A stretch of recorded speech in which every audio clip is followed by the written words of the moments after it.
Coughlin. Yes, sir. Ooh, I hate my voice. I talk so much that I'm used to it now. Yeah, I got a voice of a dead horse, so it's difficult to... You do. It's hard to believe that you'd show up on my doorstep and kind of have that nasally tone and then convince a majority of people, like, who lost to you? What's that guy doing with his life? Yeah. Good point.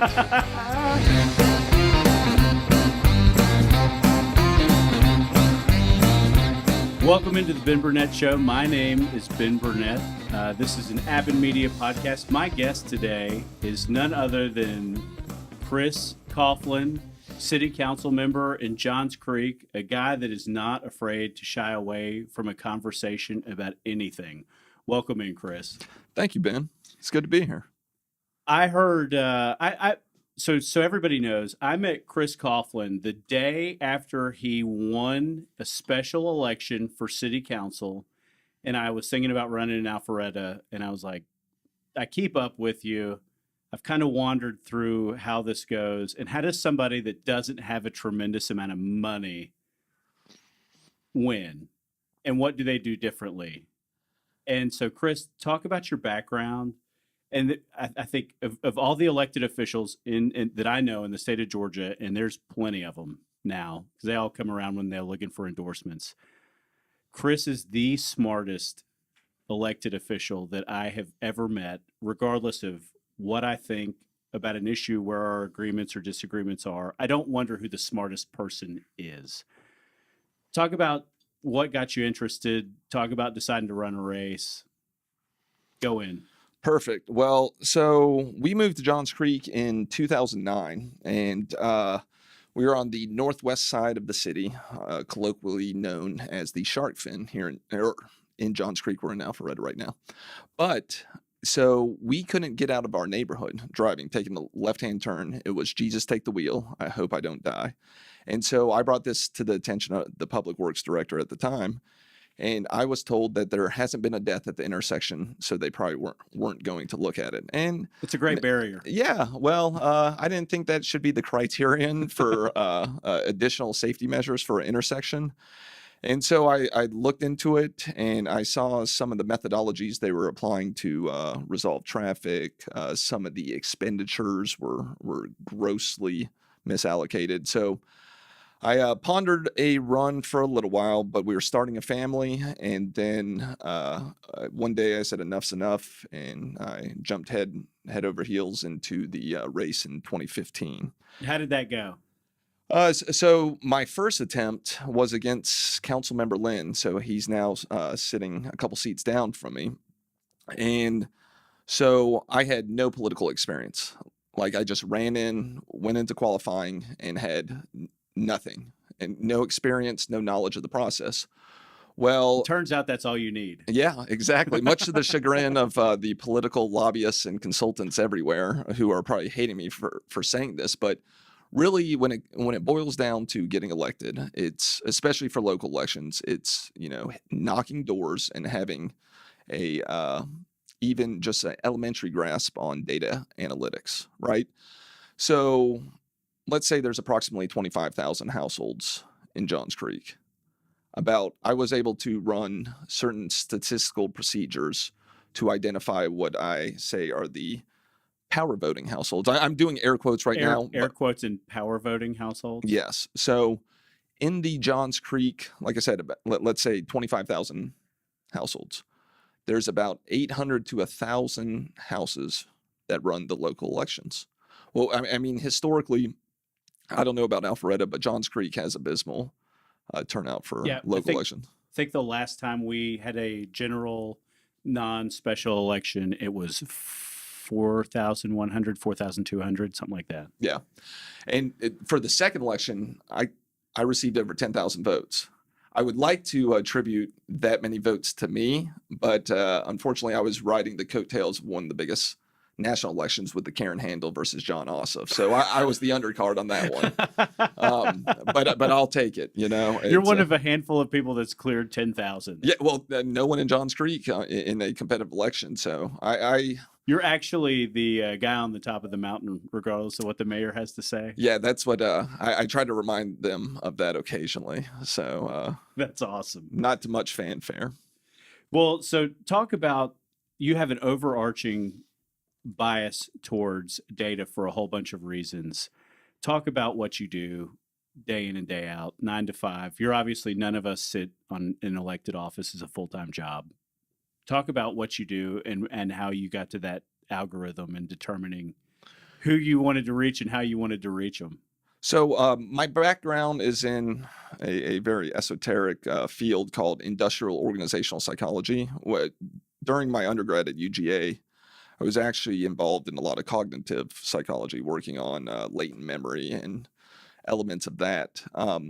But when it was time to get to where I wanted to know what I'm going to do after school, I ended up looking at different fields in psychology, and I was always let's say interested in statistics. And the field of industrial organizational psychology has an element of it called psychometrics, where basically we apply numbers to the work field.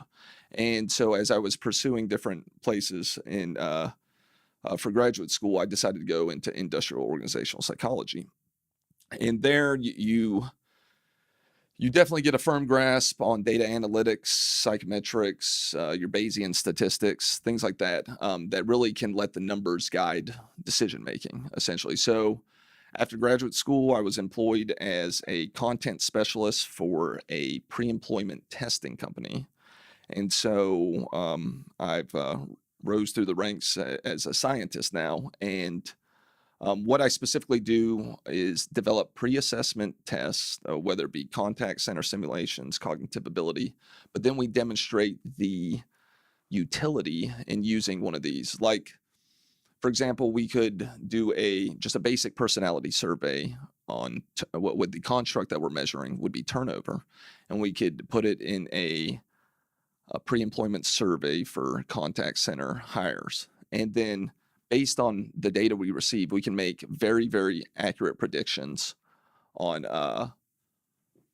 how likely they will be to turn over in the coming months. And so with that, we can save, your AT&Ts, your Verizons, millions and millions of dollars. And then there's all sorts of constructs we can use prognostication tools to really make very, very high quality hires for different companies. So it's pretty amazing stuff.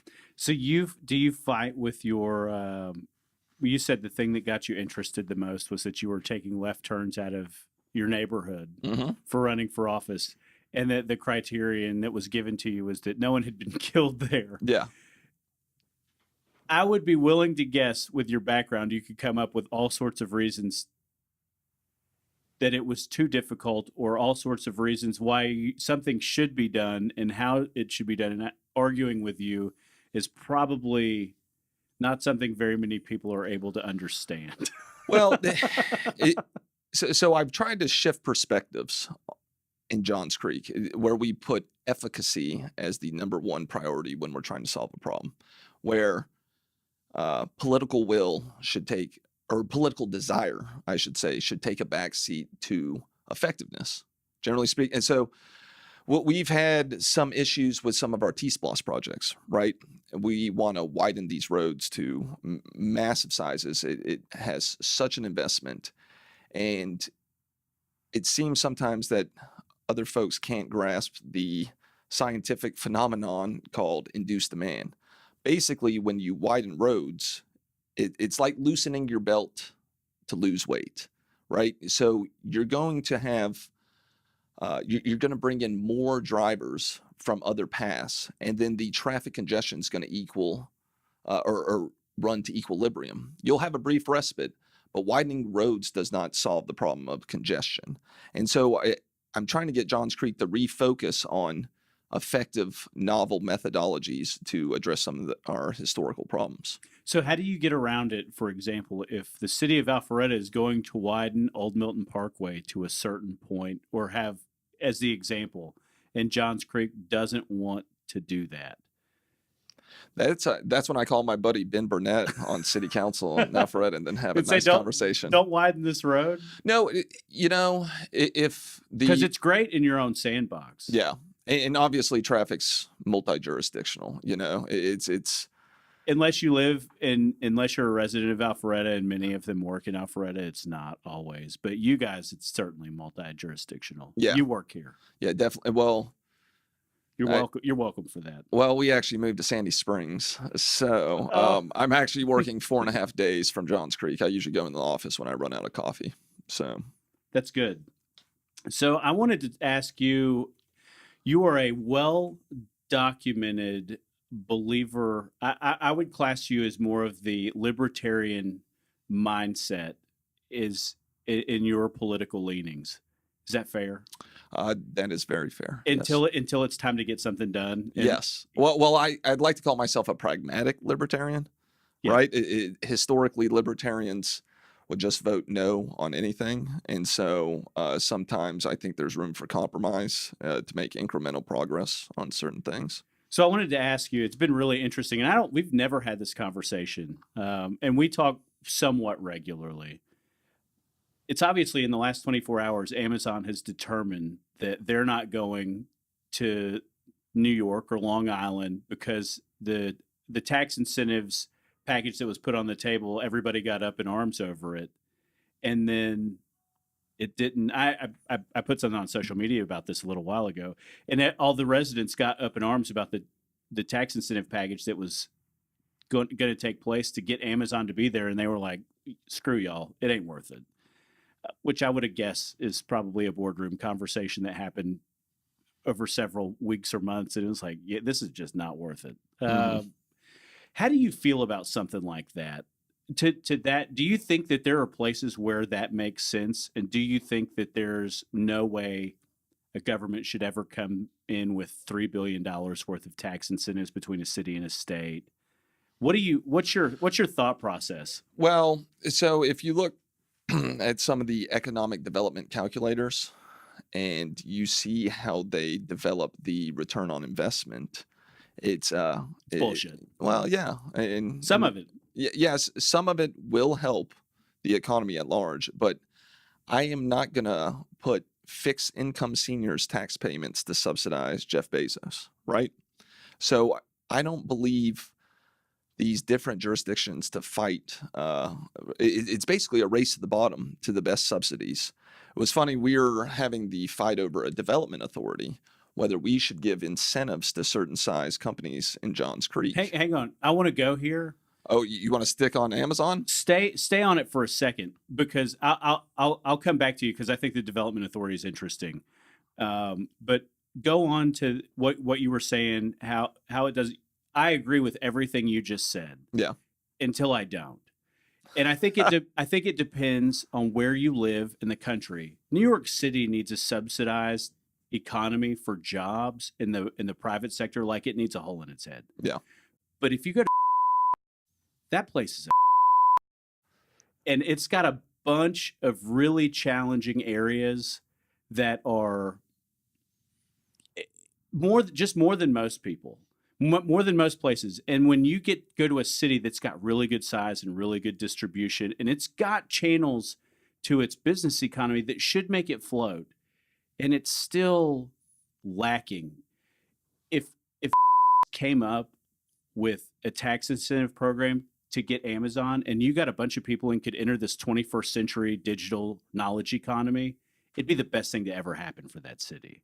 I don't think that it makes sense everywhere, but I do think it makes sense in some places. Yeah, and I'm not 100% sure on is been labeled one of the opportunity zones. It's got a bunch of them. Yeah, and so with that regard, I think that kind of helps my argument that when you allow for entrepreneurs and businesses to really invest everything without paying high taxes, I think it stimulates the economy. It's funny because, all right, we want to stick with Amazon, but the size and magnitude that Amazon would bring with the subsidies they would require, I would not necessarily believe would be a good thing for Atlanta, especially I'm fine with that too. given our current infrastructure and it's overburdened already. Yeah, you've got 3 jobs for every resident of Alpharetta. Yeah. I don't need Amazon. Yeah. And I'm not going to, when the Georgia Department of Economic Development was holding up sites and they had 10 of them, Alpharetta was one of them. It was like, what? Yeah.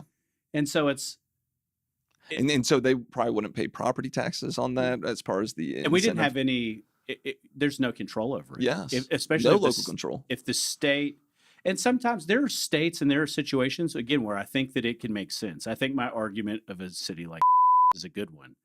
I also think that Amazon doesn't want to go there because you don't want to be that dependent on finding a workforce that can service those jobs. Well, exactly. I mean, the diversification of industries is very important, as we've seen, over the past 40, 50 years with the development of the Rust Belt and certain cities that are just so dependent on a single industry. Yeah. So go back to this and talk real quick about the Development Authority in Johns Creek, and what your the conversation that you wanted to have. I wanted to close that one up because I think it's interesting. I mean, I still shop at Amazon, so let me be clear about that. We are prime consumers, yeah, but so is everyone. Yeah. But I just didn't want to give them my tax dollars, And so with the Development Authority, it's been said that we have to incentivize businesses to relocate to Johns Creek. And my argument is, we already have a Fulton County Development Authority. They've been given a package to Alcon and in certain areas, but you're picking winners and losers with that regard. So in some cases, yeah, especially you're not going to be competitor free. Maybe with Alcon, they are our only contact lens manufacturer in the area. But you start working with retail or something like that, you are definitely competing and giving someone a distinct advantage over another company. And the second reason I'm against it is that we don't have an economic issue with Johns Creek. There was a statistic they tried to use on the amount of tax revenue we gained from residential taxation and then commercial taxation, and they said the mix was too high on the residential side, and that was why we required the Development Authority. That was one of the arguments. I would have gone to the table and just spoke out of clear logic for something like a Development Authority. And so everybody knows in the state of Georgia, there are laws that stipulate that a municipality or a county is allowed to have or municipality, county, and the state can have one too, right? The state has one. So if Fulton County has one, and they do, they're allowed to cut tax-free bonds. This is good education for anybody listening. The municipality can deem a product or a project worthy of an economic incentive package where you can abate the taxes for 10 years, upwards of 10 years. And so Fulton County was the overarching bonding authority for Avalon so that they could build Avalon. Alpharetta had no idea.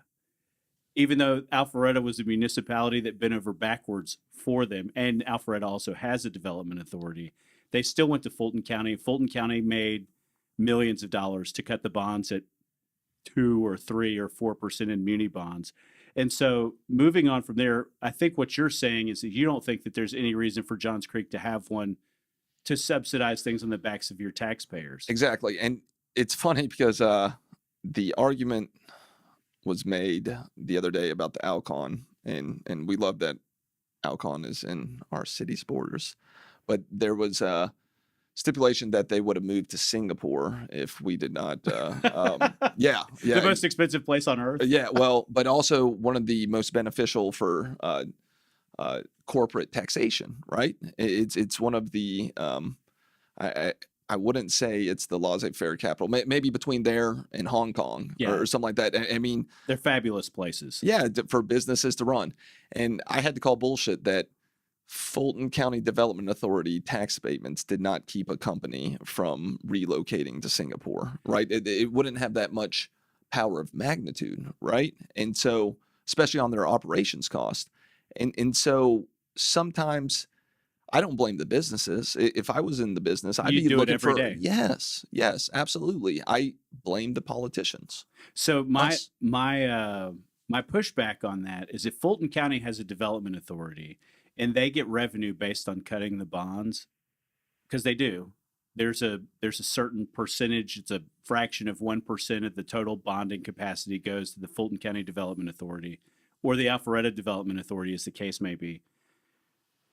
They're going to bond that project anyway. Yeah. Is all I would sit here, and that's really the only logical argument that I think there is that can beat you. It's like somebody is going to do this because you've got a state, a county, and a city, and if we don't have one, we're going to have 100% of nothing. You don't have the local control. Yeah.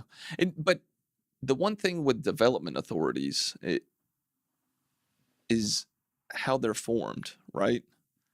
How accountable is a development authority? They're nominated and they serve terms appointed by city council members that may or may not have a vested interest in the outcome. Exactly. And so And that's the truth. And there's not a lot of accountability you can have for development authorities. And you know, I'm big on transparency and staying away from anything that even looks like corruption. And the unfortunate thing with development authorities, and I'm not saying that they're involved in corruption, but I'm just saying, No, of course not. with the lack of, It makes it a lot easier. yes, it's probably a good bit easier to get your foot in the door that way.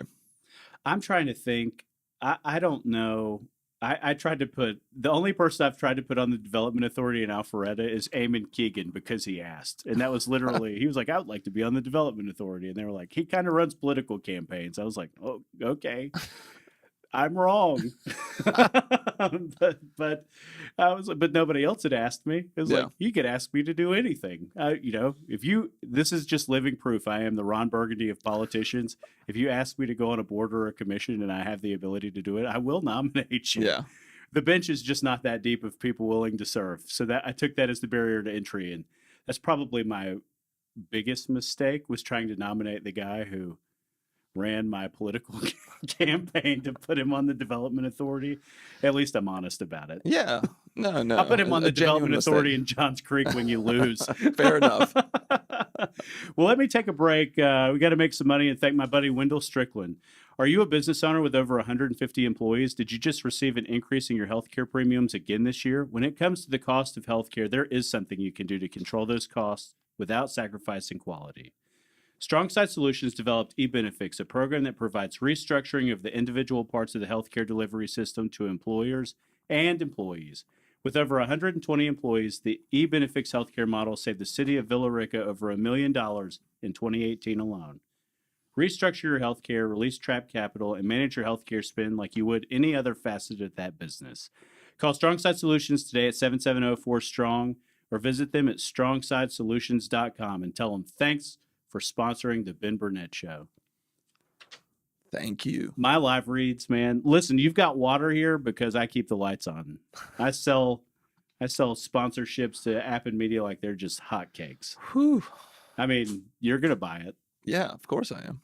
Well, Chris, what do you see next? What's next for you in this?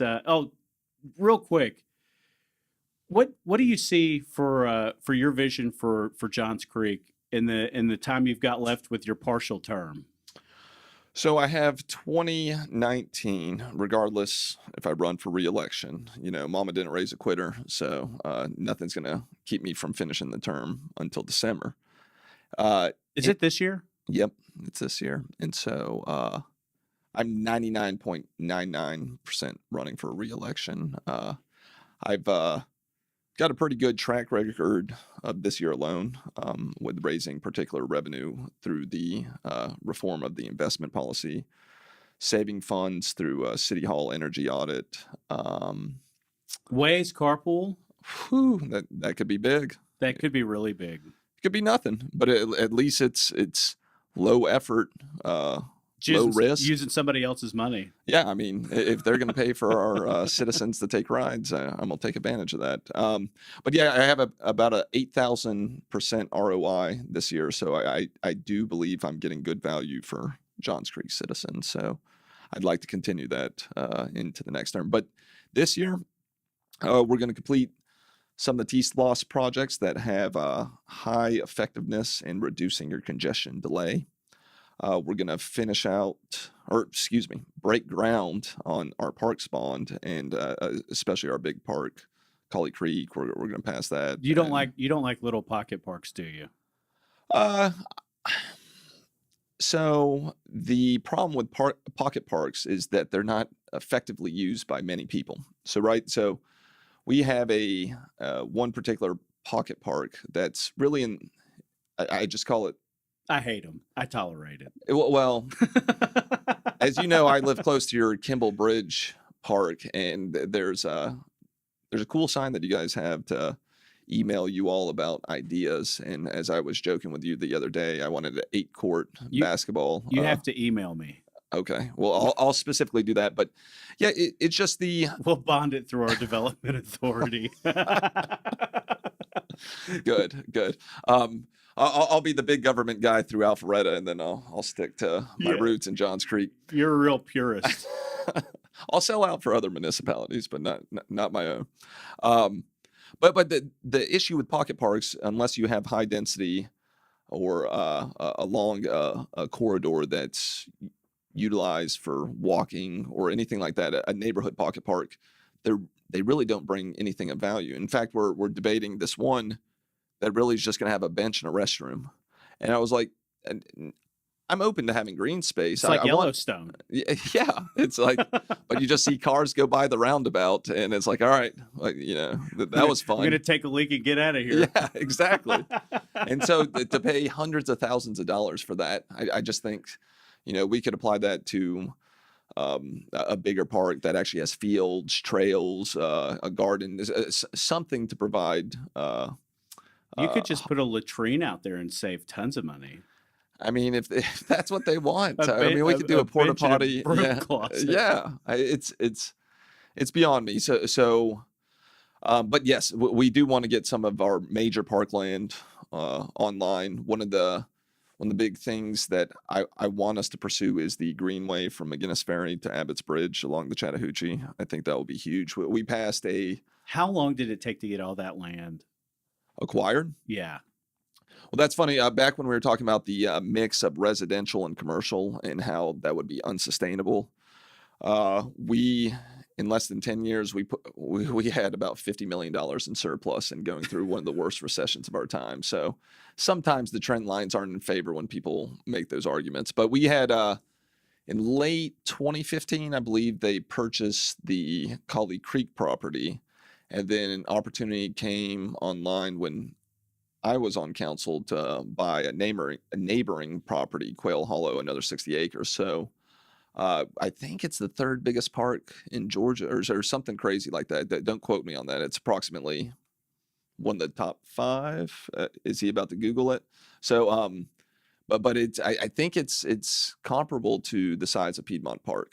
Oh wow. Yeah. So it's going to be huge, and that's in fact, it's so big, we really are probably going to be looking at taking a phased approach. But I'm excited because we're definitely looking at so many different activities, and what we're building cricket fields. We have a high demand for cricket. Yeah, it's overdue. Yeah, No exactly. question. And then with your talks about expanding Parks Without Borders, I mean, you all can help us with some of the stuff like basketball courts, while we can help with cricket fields. And I would love to figure out how to make something regionally beyond us, or beyond us in Alpharetta and Johns Creek, or beyond Alpharetta and Milton. I would love to figure out how that makes sense, because there is some sort of, I won't call it a development authority, but there's some sort of authority you could form with 4 or 5 municipalities to where it was not all parks, but some. It definitely could save everybody money. I mean, I think the number one overarching argument for, and I'm willing to, in some cases, it'll be a better deal for me, for Alpharetta residents. In some cases, it would be a better deal for Roswell residents or Milton. But if you can get people off the road, and and my kids can play baseball at Hopewell or OC Park, and I'm not driving at rush hour, and I'm closer to wherever I work or wherever you work, I think that makes sense. Absolutely. So it's not even about the sports. Yeah. It's about getting kids off their ass and sending them to play something to where the barrier to entry is almost nothing. Yeah, that's to me what it's about. And if it's a better deal for Alpharetta than it is for Roswell, I'd love to figure out how to do that. If I had 3 years left, I would love to see what that looked like and where it made sense. Well, this is anecdotal, and as you know, I like to be data driven, but I was coaching 3-year-old soccer, which to those young parents, It looks a lot like 3-year-old baseball. well, it's let's just say it's putting puppies in a wheelbarrow would have been an easier task. Anyways, it was adorable and fun, but let's just say there's not a lot of coaching involved and more wrangling them to just pay attention. But again, I was at the northwest side of Johns Creek where we originally lived, and I would have to drive 45 minutes in rush hour to play at Newtown Park, where we had the facilities. To save the money. Well, it's just I wanted to be part of the Johns Creek community, but I could also, instead, I guess I didn't look into the money wasn't the deterrent as much as, I wanted to be part of the city. But then, after encountering that drive a few Tuesday afternoons, I was like, well, I'll be part of the Alpharetta community too. And so the Webb Bridge Park, though, like you said, charged an extra fee, even though I lived closer to Webb Bridge than I did Newtown. And that would have saved, that would have been a 10, 15-minute drive rather than 45 minutes during the middle of rush hour. So we would have got a car off the road.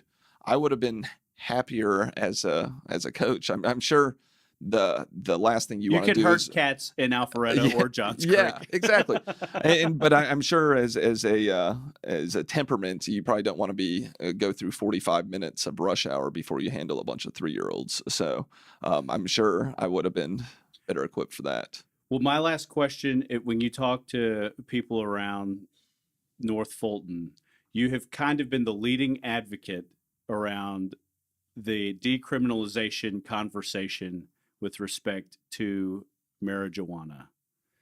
I think that there is an opportunity that is coming up. I found out this over the course of the last 2 weeks. Our director of public safety came forward and said that there are a bunch of fingerprintable offenses, which means you're automatically going to get arrested. One of them, I think, is petty larceny, minor in possession of alcohol, and less than an ounce of marijuana. And we found out that it was the Sheriff's Association in the state that was like, friendly amendment this into this bill. And I think that takes, well, I don't sit there on the decriminalization side of it. I am fully supportive of the fact that the vast majority of our law enforcement officers are really good at what they do, and not everybody deserves to go to jail over, be that as it may.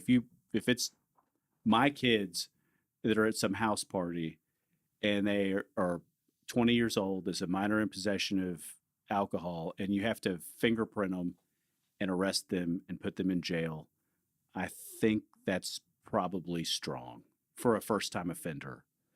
I also think that the same thing could be said for marijuana, and I hope that the state legislature looks at opening this up, because as of July 1st, all of those offenses automatically become fingerprintable, and we're the jail we're the holding cell facility for North Fulton. It's like, we're going to need a bigger space. Absolutely.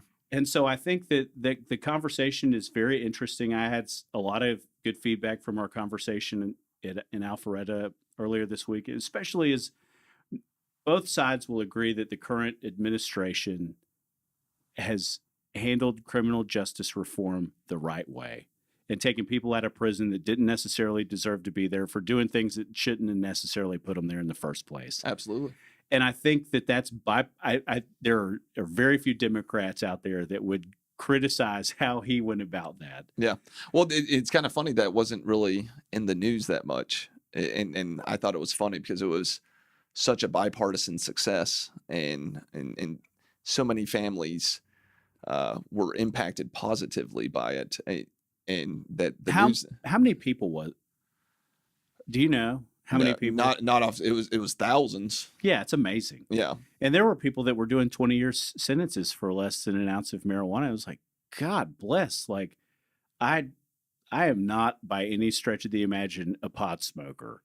You're not a pot smoker, are you, Fokker? I thought that was very strange to realize that it was that many people, and to think that I realized that not everybody governs like Fulton County with some real problems Yeah. and some real bad people that deserve to be in a real jail and stay there for a long time. But it's like if we are going to start incarcerating people or arresting them, it damages a child's opportunity for a scholarship. It damages their opportunity to go to a service academy or serve our country in the military. It's like, and I realize not all these people deserve to be like slapped on the wrist, but it's like most of the parents I know out here, if their kid gets in trouble with the police, I mean, I see the police reports. A lot of them deal with it. Yeah. And I would rather have that control, because I promise you, I'd make my kid's life living hell if they got in trouble for something like that. But I don't necessarily want to damage their criminal record forever. Yeah, exactly. I'd probably make it worse than Rice Street for them, right? And so Rice Street's the Fulton County Jail where if my kids broke the law, they'd of age. You'd take them to go see it? Yeah. But to the point of July 1st, less than an ounce of marijuana is an offense that people are going to be taken to jail for. That is crazy. In the state of Georgia. It's amazing. Well, so I sit on the Johns Creek Mental Health Wellness Task Force, and this issue got brought up with a multitude of things that I want to do to address mental health. You know, it's really, unfortunately, when we have a lot of talks every few months when a shooting happens, we talk about the gun violence. Right. But if you ever dig deep into the statistics, it's the growing suicide problem. So, and then we also have a generation that have extremely higher rates of incidents of anxiety and depression. And so, particularly in North Fulton areas, whether we like to talk about it or not, we have a rising tide of anxious and depressed teenagers, right? You think that's social media driven? Yeah, well, so if I can plug a book, that's, can I plug a book? You can plug a book. Maybe they'll sponsor us. Yeah, so we'll see. But it's by Jonathan Haidt, Haidt. He wrote The Righteous Mind about why politics and religion divide us. But I'm currently in the book called, which is a good book, the previous one I just mentioned, The Righteous Mind. But and it brings into the science a background with social psychology and cognitive psychology, why we are so polarized. But in this new book he has, the Coughlin of the American Mind, it talks about kind of these extreme cases that are being covered by the media on campuses of today. And right now the science is showing, just correlations with social media, but it's looking to more and more that they're going to be able to identify causal links to social media and kids being on it, because they're not actually doing things that teenagers should be doing, active and being outside and developing human relationships. Like we're looking at each other face to face, but what's happening now, there's validation issues, esteem issues, putting something out there that you're not getting likes on, and that all develops into you don't even have to have the pre-morbid conditions, right? And so then you develop these anxiety and depression disorders. But back to yes, it's on the rise, and I do believe it's social media driven. That's why you and me just stick to MySpace right now. Yeah, me and you and Tom. Yeah, we're his best friends. But we should listen to music. Yeah, everyone tried to make fun of Tom for not having a social media platform, and I'm pretty sure he roasted someone about saying, "Well, I'm $350 million richer, so I don't really give a damn about my platform." But back to the mental health is an issue. We have an opiate issue too. Opiate use and abuse is significantly on the rise here. And so what I brought to the table, there's a lot of research on cannabis when it's decriminalized, made medical, or made recreational, that opiate overdoses decrease dramatically.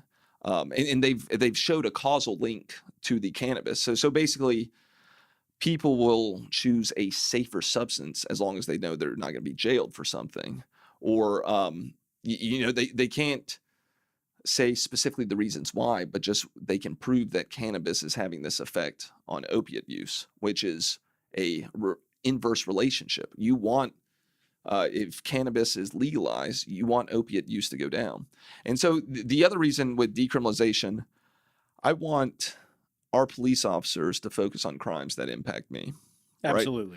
So if there's a teenager, if there's a 7-year-old gentleman in his basement smoking a joint, that's not going to impact me. But if there's a prowler going around my neighborhood, in fact, we had I used this example during the debate that we had a peeping Tom in my neighborhood. And I said, if someone's getting pulled over and being arrested for cannabis while they're not intoxicated while driving, that's taking one of those officers off the streets from getting that guy who's getting his kicks off by looking at me.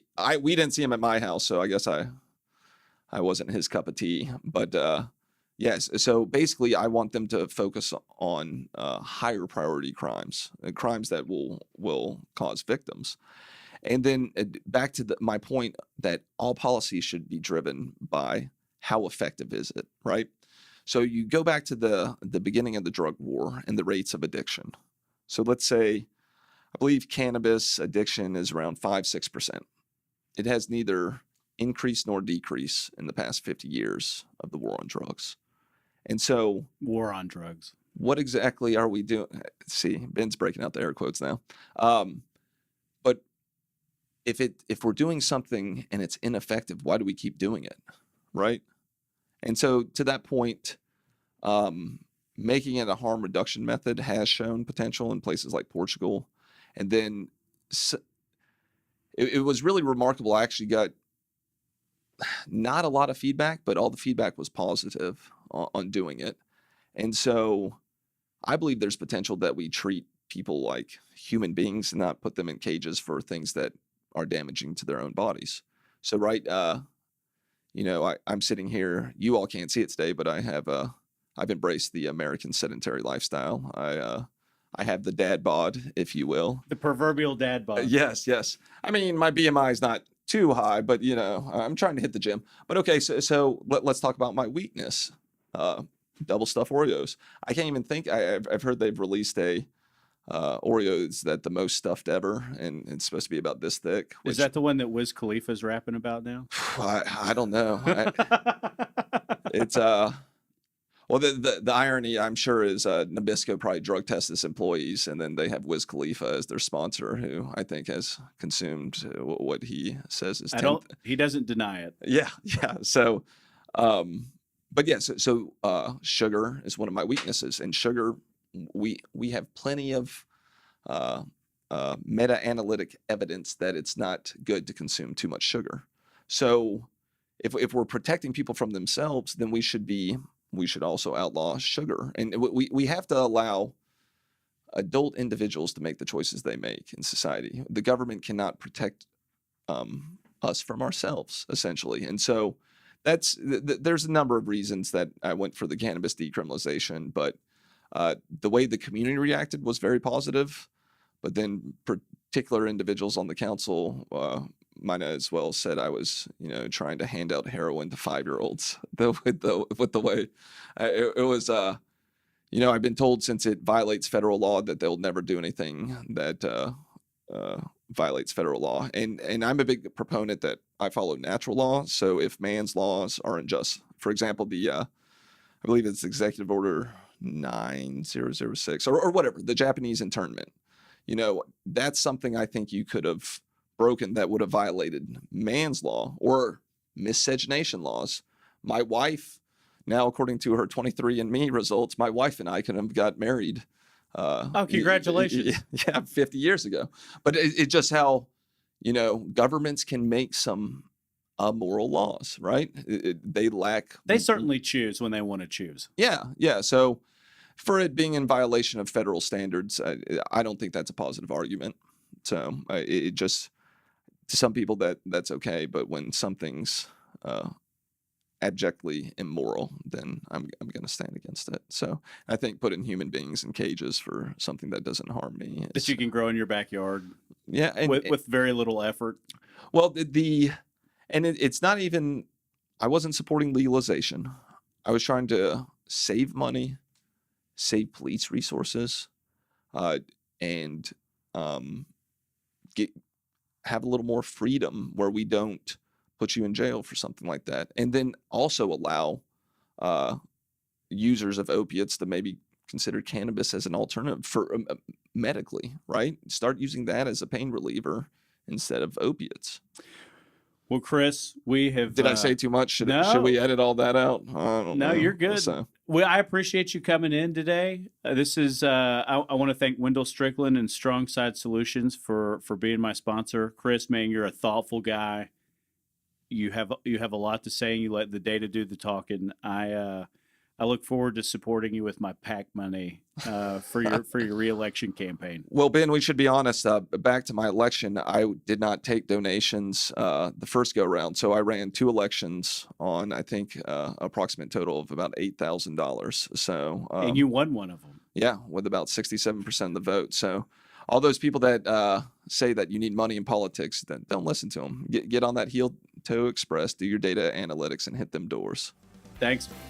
We'll see you later, everybody. This has been the Ben Burnett Show on the Avid Media Podcast Network. God bless. Have a good day. Cool. The hot seat by Ben Burnett. There goes my re-election. Telling people to smoke weed.